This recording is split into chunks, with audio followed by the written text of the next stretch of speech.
Welcome to Dark Facade, a channel dedicated to looking past the veneer of humanity and finding its true face. I will be your tour guide down this winding path of tales, ranging from the supernatural, science fiction, and twisted love. All the stories you're about to hear are assorted bits of literature that will range from the bizarre to the unexpected. So sit back, lower the lights, and allow yourself to be taken away from everyday reality to its shadowy reflection. If you enjoy our unusual content, please be sure to hit the like and subscribe button to receive more. Thank you.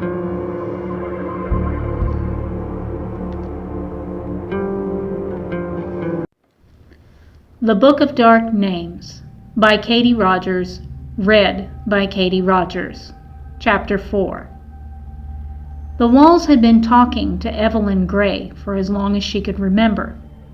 There really had not been a time in her life when she had known complete silence, as most people did. Her earliest memories consisted of her nursery walls singing her to sleep with lullabies they had heard from other mothers who lived in the home before. At first, her mom marveled at what a good baby she was. She would brag to her friends about Evelyn's undemanding ways and declared her a blessing.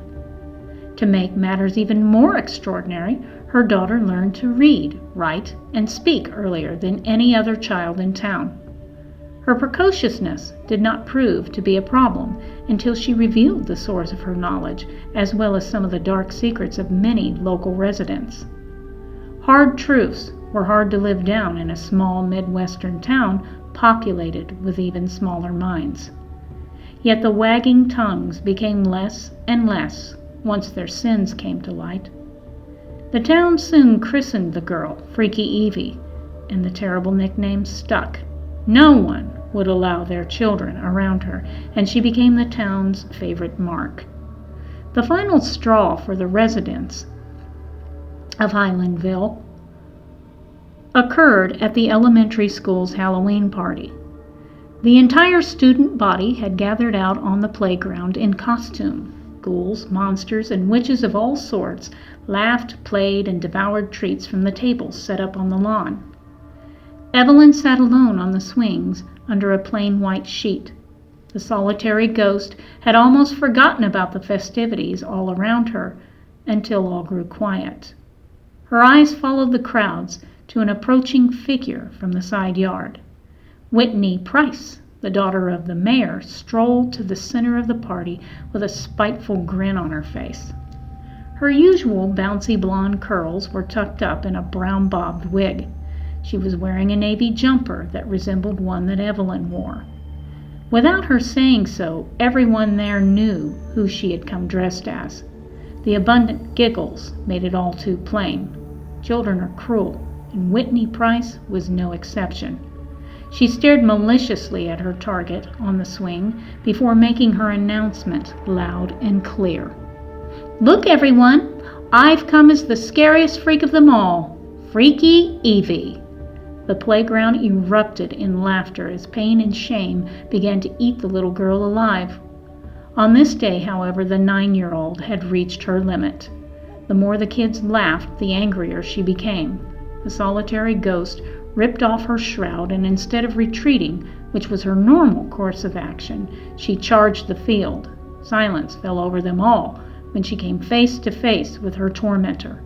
Whitney simply met the girl's ire with a smirk. "What are you going to do, Freaky? Cry?" she sneered. "Why should I cry? I'm not the one that's adopted," Evelyn answered coolly. "What?" Whitney snapped. "You're adopted, Whitney. You're adopted because your daddy likes young boys and couldn't stand touching your mother." "You're a liar," Whitney spat. "Am I? Why don't we ask Bradley Rooks or Kevin Turner over there?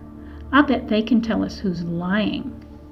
The two young victims froze, unable to speak or move. Their silence spoke volumes, but the silence did not last long before Whitney pounced and a fight ensued. Didn't take long for a crowd to gather, nor much longer after that for the teachers to show up. Shortly after the event, Evelyn's parents were ordered to either have their daughter institutionalized or leave town. They opted for the latter. It was with a mixture of sadness and relief that they packed up their car and left Highlandville for St. Louis.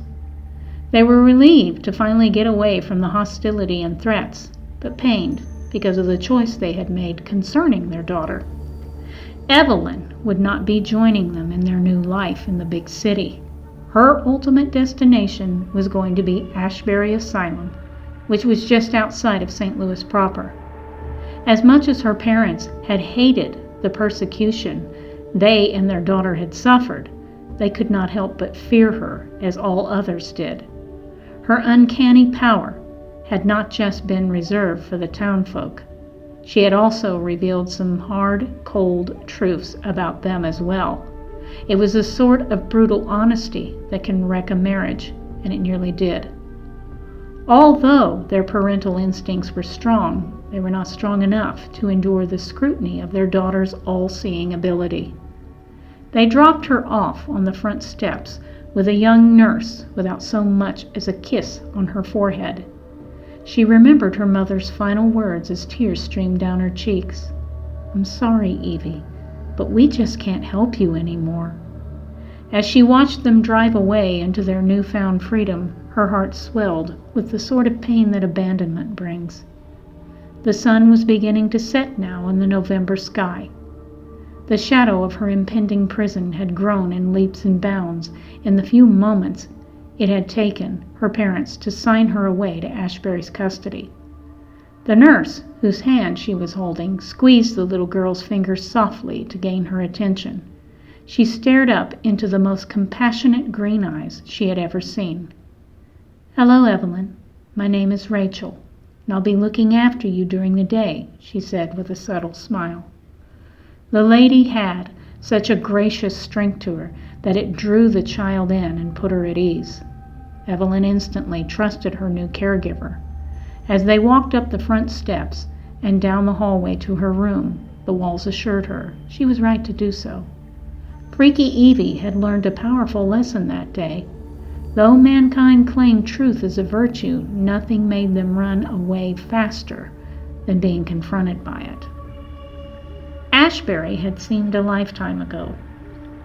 Though it had been an exercise in pain and loss, it had also been one of discovery. Evelyn had learned much about herself while inside its walls. She had also learned about everyone else through them too. In truth, it was with their help that she had managed to gain her freedom and live as normal a life as possible with her beloved guardian, Rachel Gray. Once free from all unnecessary meds and therapy, Evelyn returned to school and excelled in her studies. She did so well, in fact, that she had landed a full-ride scholarship to Stanford University when she was just 16. She later transferred from the coastal school and returned to the heartland at Northwestern. This was where she met Daniel, Anna, and Laura, and finally found a place where she fit. Shauna Kaike had become part of their group later after moving to Chicago shortly after his grandfather passed. In fact, he was the reason she was on her way to see Senator Lawrence's widow, or more precisely, his daughter. Senator J. Lawrence of Iowa was dead. His daughter was the only witness, and she wasn't talking. Sean had mentioned something about a cursed music box. What was it? Evelyn flipped back through her thoughts the way one would a filing cabinet trying to locate the information she needed. The notorious Liar's Box. In certain circles, it was said its music had a powerful persuasion over people who hear it, especially liars. Everything from self-inflicted wounds to suicide was attributed to the sinister melody it played. Sean and his partner Lopez were already moving the investigation in the direction of Lawrence taking his own life. Even though all the evidence pointed in that direction, the two psychics knew better. The power of the cursed objects was real, and whoever sent them had carried out the perfect murder. The elevator doors opened wide to reveal a luxurious hallway of gold and burgundy accents. She followed the doorman's directions all the way to the senator's penthouse, where her latest patient was waiting. She was greeted at the door by a man in a black suit who ushered her in to where Mrs. Lawrence was waiting. She was an attractive woman, with just the right balance of appeal and wholesomeness. Her dark hair was tucked up in a conservative twist that went well with her dress. A glass of brandy was sitting on the end table beside her chair.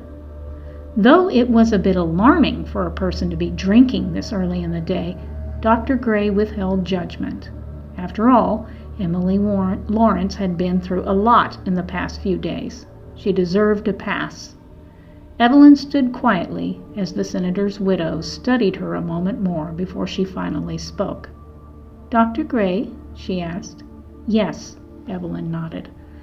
"Oh, thank God," she sighed in quiet desperation.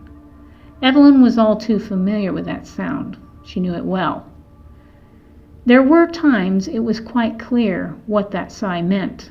Today, however, it was nothing more than a mother looking for her child's best hope. This knowledge, along with the daughter's case file, was why she had agreed to help. Kendra had been a witness to her father's death. The whole thing had caused the girl such distress that she had shut down as far as verbal communication went. According to her mother, she had gone from being a vivacious little girl to one that was afraid to speak. Evelyn listened half-heartedly to Mrs. Lawrence's concerns as she tried to tune in to the walls. To her dismay, the sort in this place proved to be what she called the polite kind. They did not speak unless invited. She could establish a dialogue with them easy enough. She simply needed to touch them to make them spill their secrets. To do this, however, she would need to get away from the senator's wife. "Pardon me, Mrs. Lawrence, but where is Kendra now?" Evelyn asked rather abruptly. "She's in her room and has not come out since she returned from the hospital," the lady replied. "Well, you have given me all the information I need, so I think I'm ready to get started with Kendra," Evelyn stated in an attempt to steer the senator's wife in the direction she wanted her to go. "Oh, of course, Doctor," Mrs. Lawrence sighed. "I'll take you to her." She followed the distressed mother to her daughter's room. As they walked, she could sense the walls wanting to speak, but holding back, as it was their nature to wait. Dr. Gray dared to run her index finger along the surface of one of the walls beside her. In their brief connection, it revealed that the box was not a gift from anyone.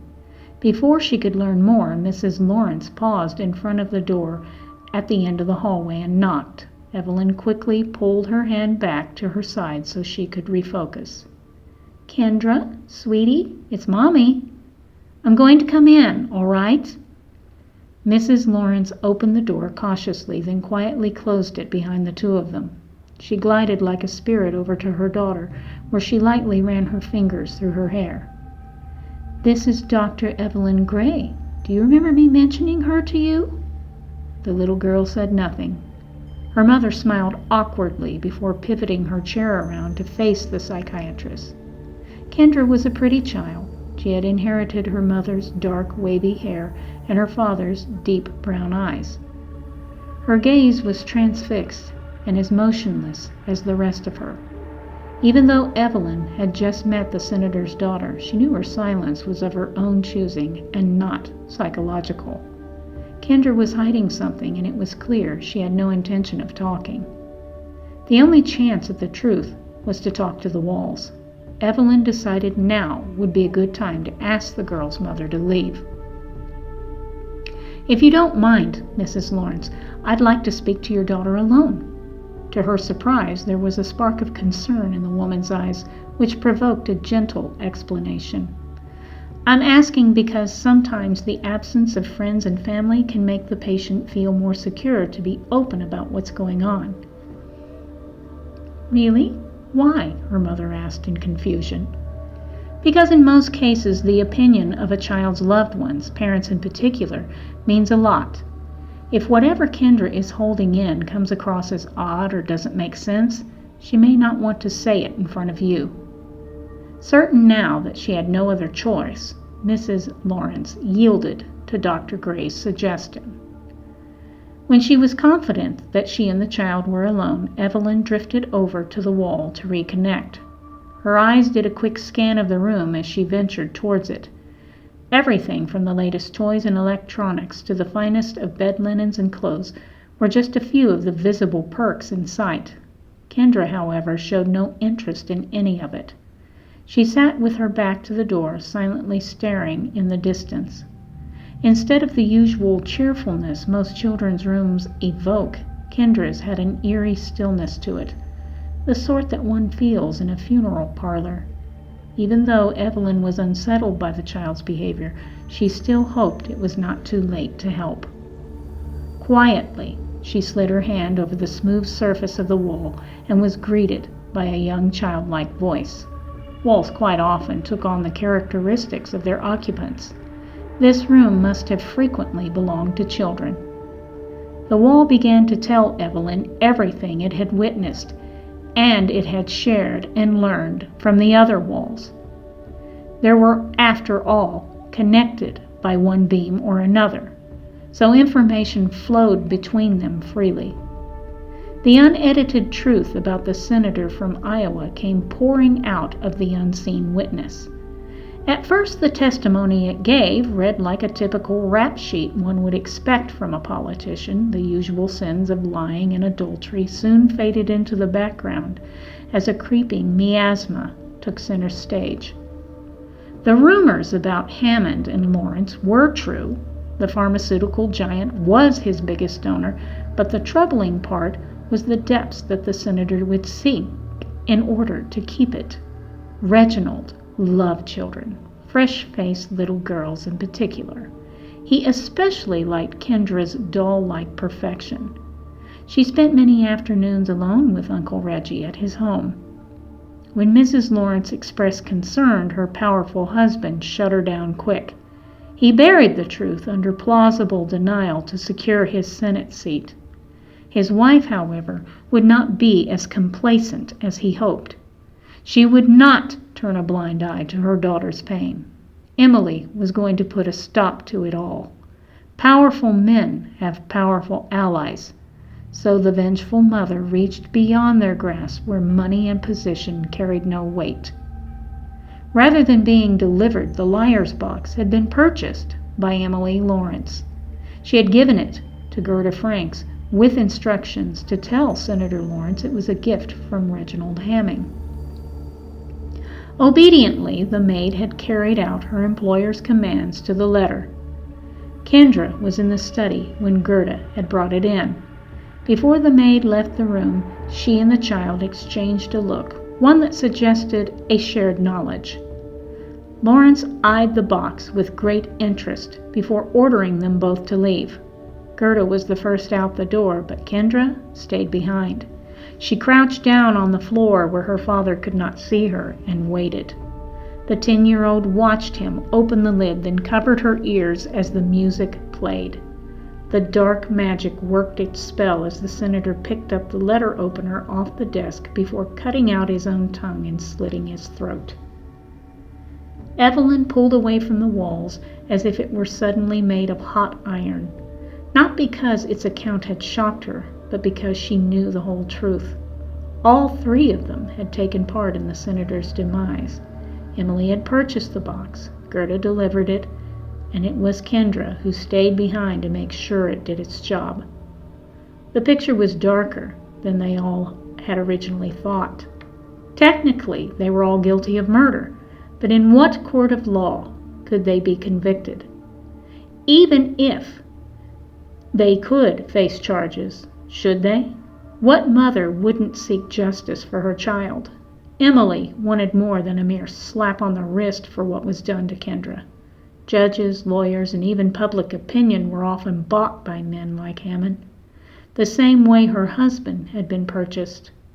The sudden rush of knowledge filled Dr. Gray with all sorts of emotions. It usually happened when the walls revealed their terrible truths.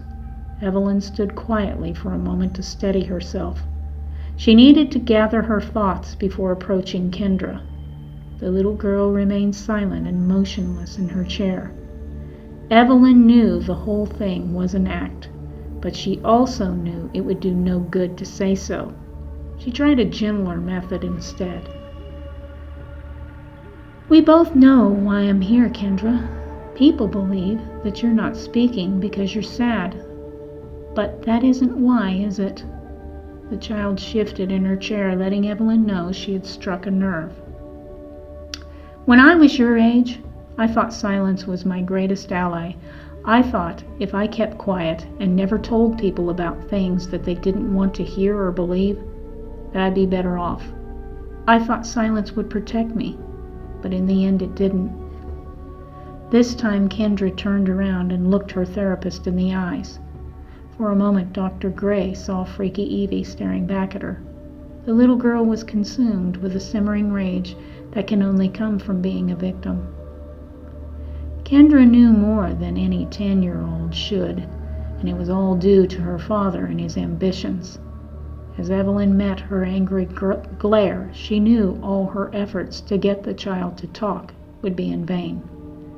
Kendra Lawrence would remain silent until the hell her father was rotting in froze over. Sensing that her unspoken point had been made, she returned her attention back to the window.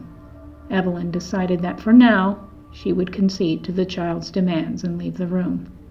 Before she did, she leaned down and whispered one final offer. "I know you are not speaking because you are afraid, Kendra. You are afraid for many reasons, but I promise, whatever you tell me, I will believe it, and I will protect you, all of you." Tears trailed down the little girl's face as her eyes shifted over to the door. She wasn't ready to trust, not yet. Evelyn nodded, then turned to go. She paused a moment outside the child's room to collect herself. Even though she understood everything, it still weighed heavily upon her. Jay Lawrence didn't give a second thought to his actions, nor dream of their final outcome. Sadder still were the terrible scars they would leave behind. He had taken without regret, and because of that, his family had done the same. The darkness inside of him had nestled comfortably within them. As Evelyn ventured back towards the main living room, she thought about what she was going to say to Kendra's mother. The senator's widow was sitting quietly with a glass of brandy in her hand. She swallowed the last bit of it when she heard the doctor's footsteps approaching. Evelyn had known what alcoholism was since she was 9. She had seen it in her father and had come to know the name of his addiction through the walls. Some alcoholics are of their own making, while others are driven to it. Emily Lawrence was her husband's creation. She drank to cope with his darkness, and now she drank to cope with her own. A great swell of pity filled the psychiatrist as she gazed upon the victim of circumstance. "So, doctor, what do you think? Can you help my little girl?" she asked sardonically. The sharp tone in her voice told Evelyn that the liquor was starting to take effect. "Yes, I believe I can," she replied. "Oh, wonderful!" Emily gushed cynically before pouring herself another glass of brandy. She downed half of it before the doctor spoke again. "Grief can be hard for everyone, Mrs. Lawrence. If you would like, I could recommend a few colleagues of mine for you to talk to." Though Evelyn knew it was not grief that caused the senator's wife to drink or his child to remain silent, she hoped the suggestion would draw the truth out. By the look on his widow's face, Dr. Gray knew she had hit the mark. "I suffered with grief long before my husband died," she declared grimly. Evelyn watched silently as Mrs. Lawrence got up and headed towards the balcony. She followed the vexed soul through the glass doors, feeling a sense of obligation due to her drunken state. Like her daughter, Emily Lawrence was hiding something. She suspected on some level that Evelyn knew exactly what it was. Everyone, to an extent, had extrasensory perception, even the most basic in the population. There were those, like Evelyn's old boyfriend from college, who called it instinct. But it was more than that. As the two women looked each other in the eye, she was certain of it. The unspoken truth dangled between them like a puppet on a string, waiting for one lady or the other to give it life. Mrs. Lawrence decided she'd speak first. "Jay was a liar, one of the best," she murmured. Evelyn said nothing, which provoked a bitter laugh from the widow. "Don't misunderstand, Doctor. He wasn't always like that, or at least not as bad as he became. I believe there is something to the theory that power corrupts people. It creeps in like a darkness to find a weakness it can exploit. Jay was a liar, and the higher he climbed, the bigger his lies had to become, until one day the darkness swallowed him whole. I never saw the man I loved again, and Kendra never saw the father she should have had." "Is there something you want to tell me, Mrs. Lawrence?" Evelyn coaxed gently. "Yes," she answered with an urgency in her eyes. Evelyn waited. "The light is going out, and the darkness is coming. There's nothing any of us can do to stop it. Tell my daughter I'm sorry. I'm sorry I couldn't stop it." After her morose declaration, Emily Lawrence threw herself over the railing.